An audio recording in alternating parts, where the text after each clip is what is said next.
আপনাদের কাছে আমার একান্ত অনুরোধ, বন্যার্তদের প্রতি মানবিক সহায়তার ক্ষেত্রে আপনারা দয়া করে কারো কোনো রাজনৈতিক কিংবা ধর্মীয় পরিচয়কে প্রাধান্য দেবেন না।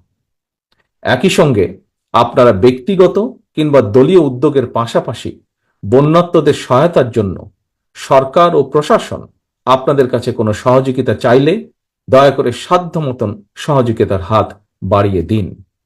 প্রিয় দেশবাসী, দল মত ধর্ম বর্ণ নির্বিশেষে আমরা যদি ঐক্যবদ্ধভাবে বন্যা কবলিত মানুষের পাশে দাঁড়াই, যার যার সাধ্য মতন বিপদগ্রস্ত মানুষের সহায়তায় এগিয়ে আসি, আল্লাহর রহমতে আমরা অবশ্যই এই পরিস্থিতি মোকাবেলায় সক্ষম হব ইনশাআল্লাহ।